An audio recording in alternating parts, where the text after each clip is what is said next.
on va faire une première recette, un dessert. Si vous voulez vous mettre là, s'il vous plaît. Alors, il y en a un qui va... Qui est-ce qui va fouetter? On va faire un blanc d'œuf artificiel. Alors, le blanc d'œuf, c'est 90% d'eau et 10% de protéines. Comme un œuf, c'est à peu près 60 grammes, le blanc, c'est à peu près 30 grammes. Donc, dans 30 grammes, il y a 10% de protéines, c'est-à-dire 3 grammes, et il faut 27 grammes d'eau. Vous pouvez lui mettre 27 grammes d'eau, s'il vous plaît? À peu près l'équivalent d'un blanc d'œuf. Un gros blanc d'œuf, faites un gros blanc d'œuf, un peu plus encore. Voilà, très bien. Maintenant, vous allez mettre des protéines. Là, j'ai des protéines.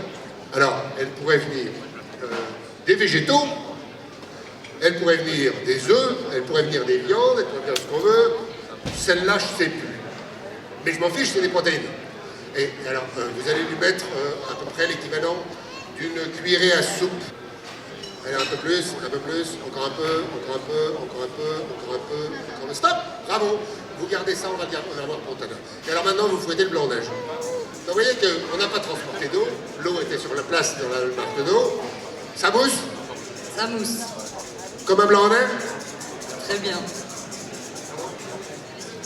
Comme un blanc en neige? Exactement pareil. Exactement pareil. Donc pour l'instant, on n'a rien changé. L'idée, c'est pendant qu'elle va fouetter, vous rajoutez de l'huile goutte à goutte. Comme on ferait pour une mayonnaise. Alors, au début, ça va faire une mousse. Mais maintenant qu'on met du gras, ça va faire une émulsion. On est d'accord, hein? Comme il y a des protéines vont enrober les gouttelettes d'huile, comme elles enrobaient les bulles d'air. La mousse va tomber et il va nous rester comme une mayonnaise blanche qui n'a pas de goût du tout. Alors ça, c'est bien s'il n'y a pas de goût. Parce qu'entre-temps, on nous a trouvé du sucre. Ouais, on a trouvé du sucre. Je peux vous prendre le sucre qui est là? Merci. Alors moi, de mon côté, je vais lui mettre du sucre. Allez-y, allez-y, allez-y.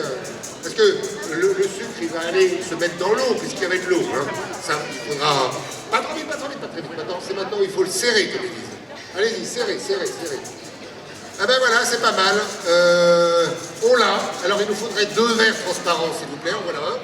Ah non, parce que vous n'allez pas être contente, il n'y a pas de couleur. On va lui mettre de la couleur. Vert pistache ou rouge fraise? Qui vote pour vert pistache? Qui vote pour rouge fraise? Ah, je crois que le vert pistache a gagné. Hein. C'est un colorant vert. Alors on va mettre une pincée, hein. Il n'y a pas besoin de beaucoup. Quand je dis une pincée, c'est même pas une pincée, on va mettre rien du tout. Le voilà, ça y est. J'ai rien mis. Hein. Ça devient vert. Vous pouvez le montrer s'il vous plaît. Montrez-le à tout le monde. Voilà.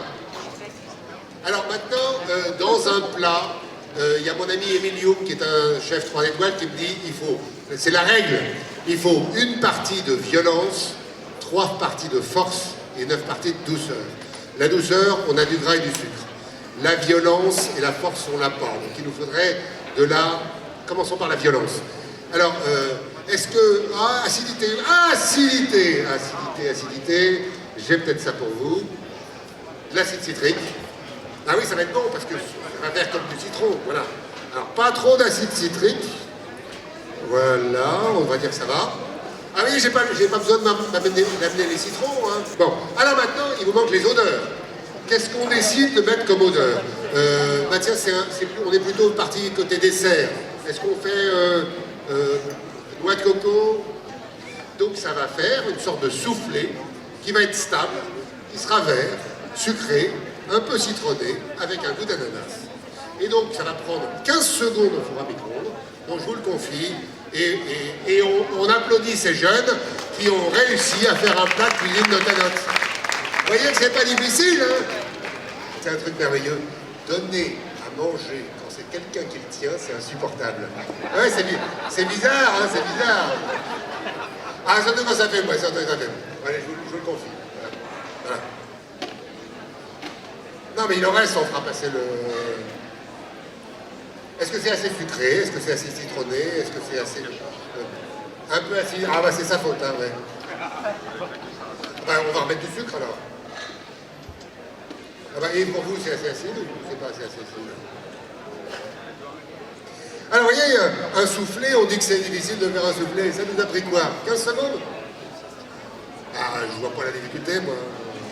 Alors, on a touillé, on a rajouté des trucs, on a passé au micro-ondes. Alors, il est comment? Alors on va rajouter du sucre. Ah si, si on a du sucre. Eh ben tiens... Bon.